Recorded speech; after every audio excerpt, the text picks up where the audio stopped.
왔다. 아멘. 반갑습니다. 아멘. 한 명 오면 한 명이 계속하고 막 이렇게 안타깝네. 어, 어, 사순절이 이제 끝나갑니다. 끝나가는데 가만히 돌아보니까 주일 예배 끝나고선가 집에 돌아가서 누워 있다가 제가 이 올해 이렇게 아팠던 적이 없어요. 집사람도 조금만 하려고 하면 아프고 뭐 하라고 못 하겠네 막 이러더라고요. 가지고 내가 당신을 만나기 전까지 이렇게까지는 아픈 적이 없었는데 막 이랬는데 사순절 딱 시작할 때 아팠어요. 그때 시작하고 나서 얼마 며칠 지나지 않아가지고 코로나도 아니고 독감도 아닌데 와 이번에는 어찌나 아프던지 그때 링거가 2대인가 3대인가 맞았을 거예요. 그때 근데 이번에도 또 그러더라고요. 이 독감인가 아니 검사했는데 와 아니에요. 죽겠더라고. 그래서 또 링거도 어제 또 한 대 맞았어요. 이제 조금 나아졌는데 계속 기침을 해요. 제가 몇 달 전부터 기침을 하는 것 같은데 이게 죄송해요. 그래서 관리를 잘해야 되는데 그래서 여러분들도 건강 관리를 잘하라는 뜻으로 사순절을 우리 이렇게 하는데 그래서 주일날 사순절인데 내가 좀 더 영적으로 깨어있지 못했구나 라는 생각을 하게 되고 반성도 하게 되고 기도도 하게 되고 회개도 하게 되었습니다. 아무 이유 없이 아픈 근데 아무 이유 없이 이렇게 아픈 사람이 있다 하더라고요. 이번에 찾아보니까 독감도 아니고 코로나도 아닌데 감기 몸살이 너무 심해가지고 아픈 사람이 있다 하더라고요. 여러분들도 건강에 좀 유의해서 하시면 좋을 것 같습니다. 오늘은 말릴 때 좀이라는 제목을 함께 말씀을 나누고자 합니다. 말릴 때 좀. 우리 흔히 그렇게 말하죠. 말릴 때 좀 하지 말라니까. 그때 말릴 때 그 남자 만나지 말라니까 그 여자 만나지 말라 했잖아. 뭐 이런 말 있잖아. 말릴 때 좀. 그런 거. 자, 오늘 열왕기서 이 본문 11장을 끝으로 솔로몬을 다루는 마지막 날입니다. 제가 솔로몬을 처음부터 끝까지 설교하는 건 이번이 처음이거든요. 근데 솔로몬을 설교하면서 제가 시험 들 뻔했어요.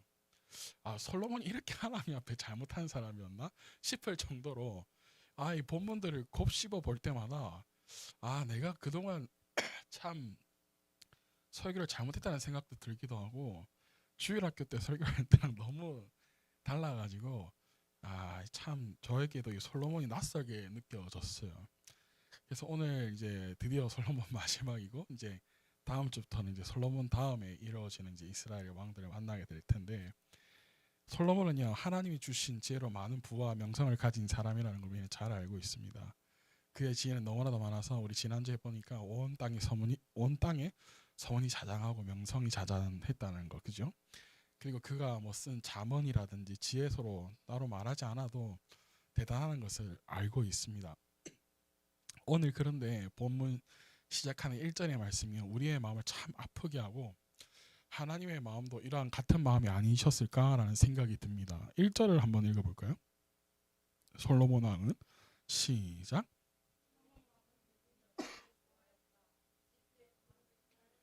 모압 사람과 암몬 사람과 에돔 사람과 시돈 사람과 헷 사람에게서 많은 외국 여자들 후궁으로 맞아들였다. 이 구절이 참 우리의 마음을 아프게 합니다. 1절 처음에 보니까 솔로몬 왕은 이 외국 이방 여자들을 좋아하였다라는 것.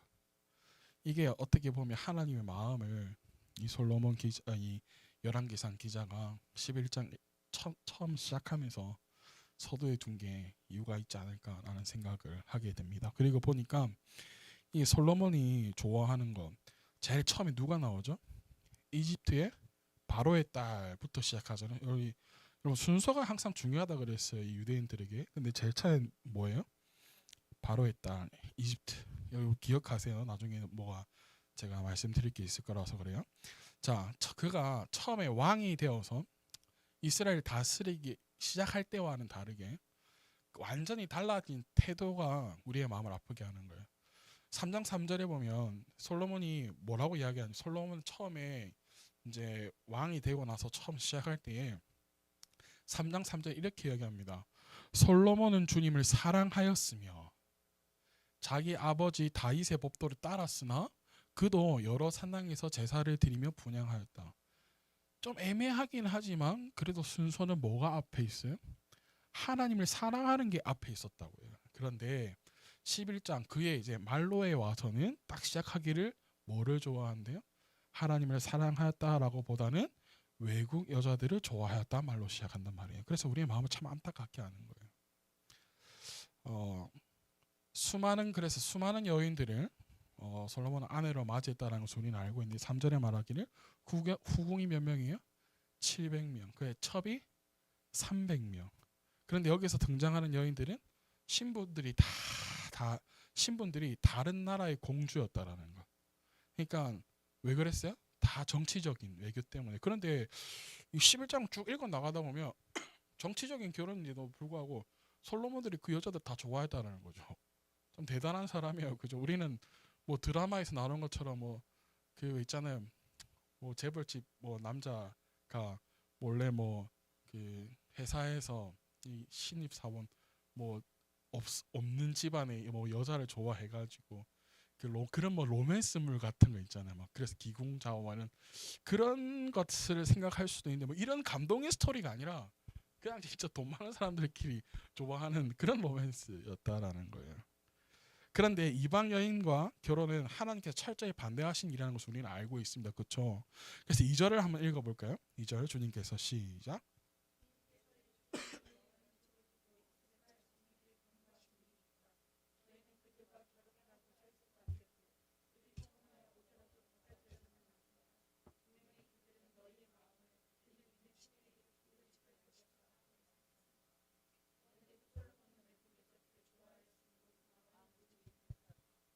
이 결혼을 하고자 해서도 안 되고 청혼이 와도 받아들이면 안 되는데 솔로몬 어떻게 했어요?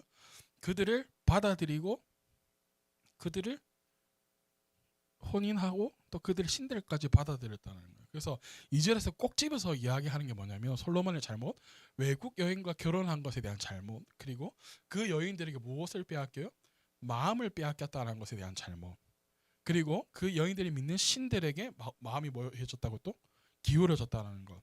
솔로몬이 그대로 다 하고 있었다는 게 문제라는 거예요. 이 세 가지를. 근데 솔로몬은 그 어떤 것조차도 돌이키지 않았다. 왜? 그 여인들이 너무나도 뭐했기 때문에 러브 사랑했기 때문에.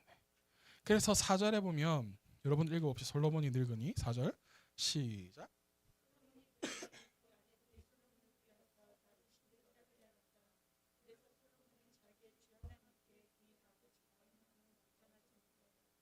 솔로몬이 늙으니 누구의 말을 들어요? 아내들의 말을 들어요. 그 아내들 어떤 아내들이에요? 이방. 그 아내들의 하는 말에 뭐 했다라는 거야? 말에 술술 넘어갔다라는 거야. 해달라는 거 다 해달라는 거야. 그리고 그들을 섬기는 무엇을 따라갔다?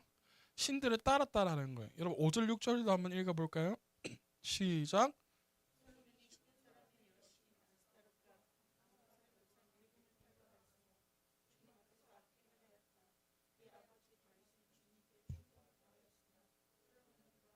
그렇죠. 시돈 사람의 여신 아소다롭과 암몬 사람의 우상 밀곰을 따라가서 주님 악행을 저지른데도 여전히 계속 한다라는 거죠. 7절 8절도 볼까요? 솔로몬은 시작. 동쪽 산에 모압의 혐오스러운 우상 그모스를 섬기는 산당을 짓고 그는 그의 외국인 아내들이 하자는 대로 그들의 신들에게 향을 피우며 제사를 지냈다. 자, 우리 이번 주에 봤죠, 그죠? 그모스 하면서 이 구절 봤잖아요. 그러니까 그런 우상들을 섬기는 일을 서슴지 않고 했다라는 거예요. 근데 여러분 보십시오. 고대 근동 여러분들 고대 근동 사회를 잘 이해하면 역사적으로 잘 이해하면 여러분들 솔로몬이 이렇게 행하는 행위가 이해되지 않는 행위예요. 무슨 말이냐면 강한 나라는요 이 신을 섬길 때에 절대 약한 나라의 신을 섬기지 않습니다. 정치적인 관계를 맺었다고 해도 절대 강한 나의 나라 신을 섬기지 약한 나라의 신을 섬기지 않는다고요. 강한 나라가 약한 나라의 신 대신에 강한 나라의 신을 섬기는 것을 강요는 할 수 있어요. 그런데 약한 나라의 신을 섬기는 바보 같은 왕은 없다고요. 이 당시에 솔로몬은요 이스라엘은 아주 막강한 힘을 가진 나라였어요. 그래서 주변의 모든 국가들이 뭐 했어요? 조공을 갖다 바쳤잖아요. 그렇기 때문에 솔로몬이 이렇게 했다는 건 사실 말이 안 되는 일이에요. 그런데 솔로몬이 지금 어떻게 하고 있어요? 모든 이방 잡종 신들을 섬기는데 동조하고 있다고요. 말도 안 되는 일을 하고 있다고요. 하나님이 그토록 이뻐해서 여디디아라는 그런 이름을 불러줄 정도로 솔로몬을 사랑했는데 그 솔로몬이 완전히 그의 마음이 누구에게 빼앗겼어요? 이방 신들에게 뺏겼어요. 이걸 엄청난 충격일 수밖에 없는 거예요, 여러분. 그런데 솔로몬이 이렇게 변했다라는 것을 누구와 계속 비교하고 있습니다, 성경은요. 바로 아버지 다윗이에요. 여러분들 잘 보시네요. 4절 6절을 한번 봅시다. 4절 읽고 6절을 읽어봅시다. 시작. 그 아내들이 솔로몬을 깨워서 다른 신들을 따르게 하였다. 그래서 솔로몬은 자기의 주 하나님 그의 아버지 다윗만큼은 안전하지 못하였다. 6절을 읽어봅시다. 시작.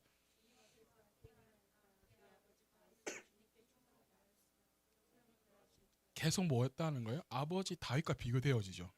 솔로몬은 늙었으니까 이방 신들에게 마음을 빼앗겼는데 다윗은 뭐였다는 거예요? 그렇게 하지 않았다라는 거예요. 다윗은 누구에게 충성했다고 말해요? 하나님께 충성했다라는 것을 말해주죠. 결국엔 나이가 많은 게 문제가 아니라 그의 마음과 그의 자세가 문제라는 거죠. 여러분 나이가 들면 뭐라고 불러요? 꼰대라고 부르죠. 저도 꼰대입니다. 저도 꼰대예요, 여러분. 사실 여러분들에게 말을 안 하고 있었을 뿐이지 말을 하기 시작하면 꼰대 중에도 왕 꼰대예요, 저도. 나 그래서 계속해서 목사님 말씀 듣고 싶다는데 이게 꼰대 말. 네. 어쨌든 나이가 들면요 다 문제라고 그래서 생각합니다. 우리들은 나이가 들면 나이가 들면 죽어야지 뭐. 막 이런 말들 하잖아요, 그죠? 그런데 나이가 들어서 문제가 아니라 처음에 먹었던 마음이 무뎌지는 게 문제라는 거예요. 우리의 신앙은 절대 무뎌져서는 안 돼요. 그래서 우리에게 말하는 것은 첫사랑을 잃어버리지 마라. 성경에서 말하는 거. 신앙의 첫사랑을 회복하라고 이야기하죠. 이 요한계시록의 7교회들. 여러분 이러한 초심을 잃은 게 누구냐면 바로 솔로몬이다라는 거예요. 솔로몬이다. 여러분 우리의 마음은요 변할 수 있습니다. 근데 하나님을 사랑하는 마음, 하나님을 섬기는 마음은 무뎌져서는 안 된다라는 거예요. 우리가 일을 시작할 때나 무엇을 할 때 먹었던 그 마음이 무뎌지면 그게 나중에 무엇이 되는 거예요? 꼰대가 되는 거예요.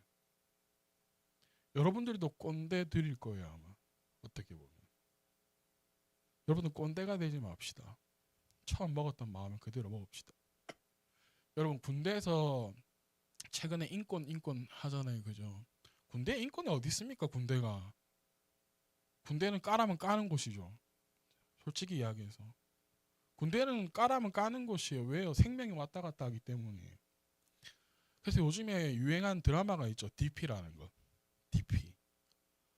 거기에 보면 그 DP라는 그 영화에 보면요. 그 군대 부조리들이 쫙 나와요.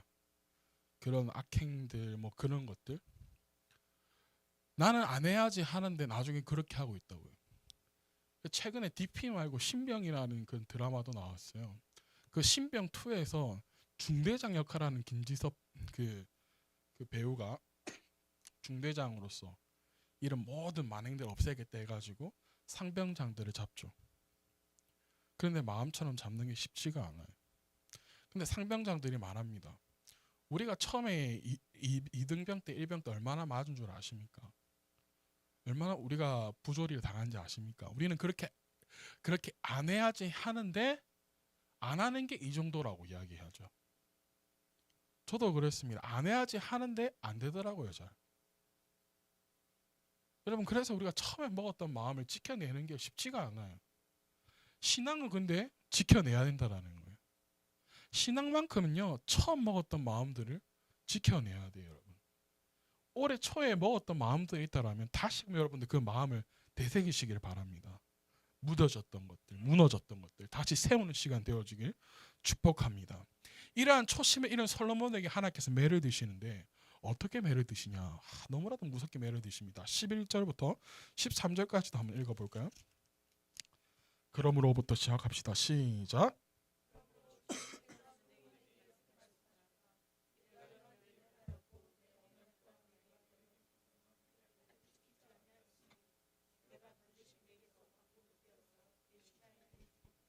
다만 내가 사는 날 동안에 그렇게 하지 않겠지만 내 아들 대에 이르러서는 내가 이 나라를 갈라놓겠다. 그러나 이 나라를 갈라서 다남에게 나의 종 다윗과 내가 선택한 예루살렘을 생각해서 한 지파만은 내 아들에게 주겠다. 자, 하나님께서 메르드시죠. 메르드시는 뭐예요? 나라를 떼서 누구에게 주겠다.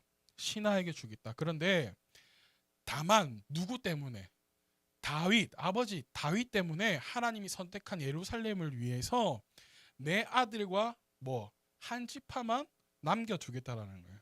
그래서 제가 열왕기상 시작할 때 처음에 나중에 분열이 되는데 이 북이스라엘들은 왕조가 계속 바뀌는데 밑에 남유다는 왕조가 다윗의 왕조가 쭉 흘러간다 그랬죠.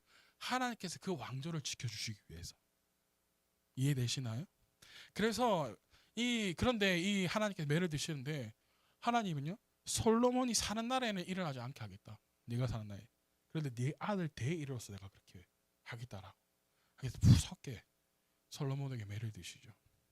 이렇게 말씀한 뒤부터 솔로몬의 위상이 이제 바닥을 치기 시작합니다. 솔로몬의 위상에 문제가 생겼습니다. 번창할 것 같기만 하고 지난주에 봤는데 은이 뭐처럼 많았다고 했어요? 돌처럼 많았는데 그 모든 금이 얼마나 많았던지 그 고래 그 상어로 만든 의자에다가 금칠하는 그런 나라였는데 어떻게 이제 위상이 떨어지냐? 14절 한번 읽어볼까요? 시작.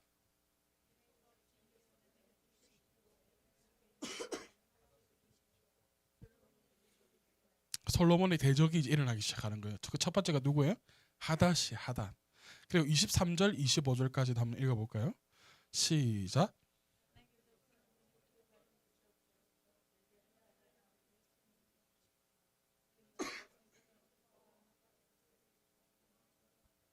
다윗이 소바 사람들을 죽일 때에 그는 사람들을 모으고 그 모은 무리의 두목이 되어서 다마쿠스로 가서 살다가 마침내 다마쿠스를 다스리는 왕이 되었다.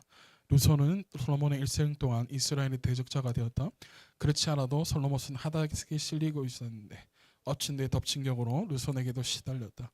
루손은 시다리아를 다스리는 왕이 되어서 계속해서 이스라엘을 괴롭혔다. 이렇게 해서 누가 괴롭혀요? 왕손 하닷 솔로몬이 대적해요. 그래서 23절에 보면 어떻게 하닷 때문에도 시달리는데 누구 때문에도 또 시달리는 거야? 루손 때문에도 또 시달리는 거예요. 26절을 볼까요? 26절 시작. 느밧의 아들 여로보암은 에브라임 족속의 스레라다 사람으로서 한동안은 솔로몬의 신하였다. 이 사람까지도 솔로몬의 관계를 반기를 들어서 대적하였다. 그 어머니는 가무스로 누구까지? 여로보암까지. 하손, 르손, 여로보암까지 솔로몬 이들에게 시달리죠. 대적이 일어나는 거예요. 반란이 일어난 거가 똑같은 거예요. 그래서 이스라엘을 괴롭히는데 마지막에 일어났던 사람이 누구였어요? 여로보암. 이 여로보암이 나중에 하나님께서 다윗에게 메르듯이 하셨던 말씀, 내 나라 가운데 그 나라를 떼서 신하에게 주겠다고 한 그 사람이 누구냐면 이 여로보암. 29절 이하 32절까지 한번 읽어볼까요? 29절부터 시작. 예루살렘에서 내려오다가 길에서 실로에 아이야의 예언자와 마주쳤는데 아이야는 새 옷을 걸치고 있었고 들에는 그들 둘만 있었는데 아이야는 그가 입고 있는 새 옷을 찢어서 12조각을 내고 여로보암에게 말하였다. 10조각은 그대가 가지십시오. 이스라엘 하나님께서 그대에게 말씀하셨습니다. 자, 내가 솔로몬에게 왕국을 찢어서 그리고 한 지파는 내 종 다윗을 생각해서 이스라엘 모든 지파 가운데서 내가 선택한 성읍 예루살렘을 생각해서 솔로몬이 다스리도록 그대로 남겨둔다. 아이야 선지자가 뭐라는 거예요? 예언자가 뭐라는 거예요? 당신이 이 10조각을 가져라. 왜? 하나님께서 당신에게 그 10지파를 준다고 했다. 그래서 이제 북이스라엘 주인이 나중에 누가 되냐면 다음 주에 보면 여로보암이 될 거예요. 자, 그런데 재밌는 건 뭐냐면요. 하손도 그렇고 르손도 그렇고 르손은 아니구나. 하손과 여로보암이 누구의 도움을 받고 있냐면요, 여러분. 솔로몬의 처가인 바로 이집트로부터 보호와 도움을 받고 있어요. 아까 전에 제가 그 이집트 기억하라 그랬죠. 처음에 나오는 거. 21절 읽어보실래요? 21절 시작.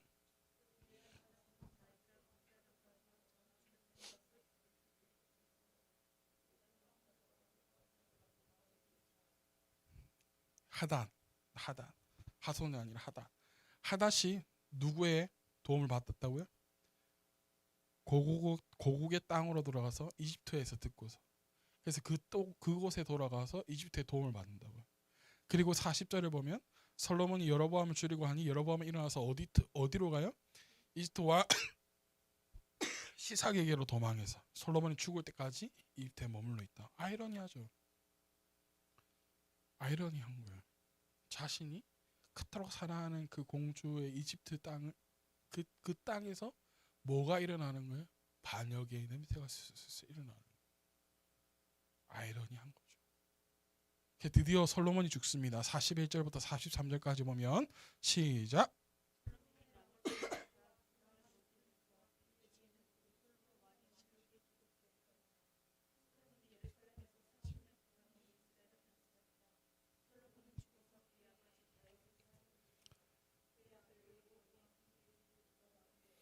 솔로몬이 죽고 솔로몬 아들이 이제 왕이 되는데 그 아들이 누구다? 르호보암. 그런데 나중에 이제 다음 주에 나올 거예요.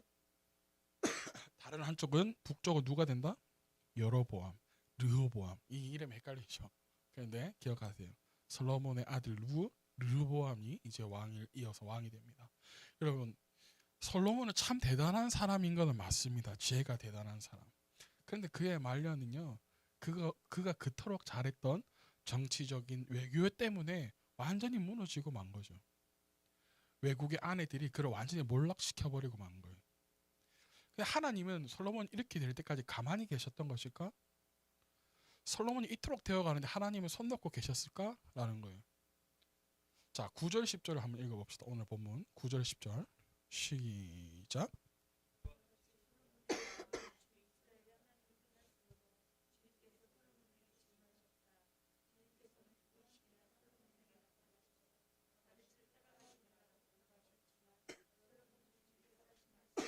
몇 번씩이나 하나님은 솔로몬에게 2번씩이나 나타나셔서 뭐 했다고요? 당부하셨대요. 다른 신들을 뭐 하지 말라? 따라가지 말라. 하나님은요 아주 관대하게 기회를 주시고 계세요. 하나님 어떻게 보면 냉정하시기도 하신데요. 하나님은요 그런데 단 한 번도 냉정하셨던 적은 없어요. 우리 출애굽기를 보면 이스라엘 백성들이 그렇게 하나님 앞에서 죄를 지어도 단번에 없애버릴 것 같은데 단번에 없애버릴 듯이 솔로몬에게 막 말씀하시는데 솔로몬이 살려달라 그러면 하나님께서 마음을 거두시죠. 관대하게 솔로몬에게도 하나님께서는 2번이나 찾아가셔서 당부하시죠. 그런데 그 말씀마저도 순종하지 않은 것은 누구예요? 솔로몬이에요. 말씀을 정리합니다. 왜 우리들은 들어갈 때 마음이랑 나올 때 마음이랑 이렇게 다른 걸까요, 여러분? 왜 들어갈 때 마음이랑 나올 때 마음이랑 다른 걸까요? 주일에 우리 다니엘서를 보았듯이 우리는 점검해 볼 게 있습니다. 무엇을 점검하냐면 솔로몬 보좌 뒤에 무엇이 걸려 있었습니까? 솔로몬의 그 보좌 뒤에 무엇이 걸려 있었어요? 우상의 머리가 걸려 있는데 그게 뭐예요? 금오소신 그 소대가리 걸려 있었잖아요. 나는 몸된 주님의 성전인데 여러분도 믿으시죠? 예수님께서 피값으로 산 나는 몸된 성전입니다. 우리가. 내 몸된 성전, 내 성전에는 우상의 머리가 내 보좌에 앉아 있지는 않는가 점검해봐야 돼. 내 마음속에 이 영혼의 보좌에는 주님이 앉으셔야 되는데 이 내 보좌에 다른 우상들이 자리 잡고 있는지 하고 우리는 점검해봐야 된다는 거예요. 그러니까 말할 때 들어야 돼. 말릴 때 좀. 하나님은 어쩌면 솔로몬에게 기회를 2번씩이나 주시기 위해 찾으셨던 그것을 나에게도 지금 기회를 주고 있는 것일지도 몰라요. 그래서 말릴 때 뭐 해야 되냐면 말을 들어야 되는 거예요. 하지 말라고 경고하실 때에 찾아오셨을 때 그만하고 우리의 자리의 주인을 우리 주님께 내어드려야 되는 겁니다. 하나님의 자녀의 자리로 해서 우리는 돌아가야 되고 우리는 왕의 자녀의 자리로 돌아가야 될 줄로 믿습니다. 세상에 악의 자리의 자녀로 살아가는 게 아니라 하나님의 왕 대신 그 왕의 자녀의 자리로 우리가 돌아가는 시간 되어지기를 간절히 소망합니다. 그래서 오늘은 우리가 다시금 하나님의 자녀로서의 삶을 완전히 회복해서 돌아가는 시간 되어지기를 간절히 축복합니다. 아멘. 하나님은 기회를 주시는데 어느 때까지 주시지는 않아요. 솔로몬에게 2번씩이나 찾아가셨지만 결국 말을 안 들으니까 하나님 결국 매를 드시고 만 거죠. 우리에게도 항상 문은 열려 있지 않아요. 여러분 이것을 기억하시고 내 마음속에 그 보좌, 내 영혼의 보좌에, 내 마음의 보좌에 주님을 다시 영접하고 우리 내 마음속에 자리 잡혀 있던 악한 것들, 습관들, 우상들을 모두 쫓아버리고 하나님만 섬기는 그러한 시간 되어질 간절히 소망합니다.